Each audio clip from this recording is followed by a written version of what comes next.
Γιατρέ, γιατί το καλοκαίρι συναντάμε περισσότερα σεξουαλικώς μεταδεδόμενα νοσήματα? Γιατί το καλοκαίρι γίνεται περισσότερο η πράξη, προφανώς.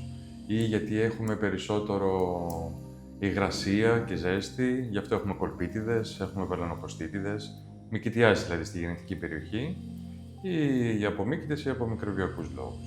Τα κονδυλώματα έχουν έξαρση, ο έρπης γεννητικών οργάνων, όλα αυτά. Η ζέστη δεν επηρεάζει και η υγρασία. Και η μετάδοση σε όλα αυτά γίνεται μόνο με επαφή? Στα περισσότερα σεξουαλικώς μεταδόμενα προφανώς πρέπει να υπάρχει σεξουαλική επαφή. Στα κονδυλώματα σίγουρα, δηλαδή θέλει δέρμα με δέρμα. Στον έρπιτα γεννητικών προϋπήρχε κάποια επαφή, οπότε είναι ένας ιός που τον έχουμε μέσα μας. Τώρα οι μύκητες και τα μικρόβια είναι εξωγενείς παράγοντες, δηλαδή η υγρασία, η ζέστη και όλα αυτά μπορούν να το δημιουργήσουν και να είναι πιο έντονα αυτούς τους μήνες. Και τι μπορούμε να κάνουμε για να τα αποφύγουμε?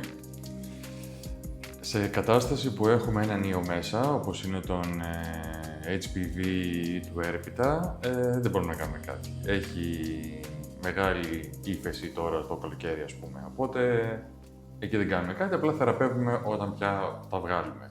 Για μικροβιακά και μυκητησιακές λοιμώξεις, σε αυτή τη φάση προστατεύουμε λίγο την περιοχή. Καθαριζόμαστε περισσότερο, προσέχουμε την υγρασία, τις επαφές, την καθαριότητα, όλα αυτά. Και η θεραπευτική προσέγγιση ποια είναι? Θεραπευτική προσέγγιση ανάλογα τι έχουμε. Δηλαδή, στη φάση ότι έχουμε βγάλει καινούργιες βλάβες, έρπιτα ή HPV, εκεί θα πρέπει να κάνουμε την ανάλογη θεραπεία, το λέιζερ, οτιδήποτε χρειάζεται.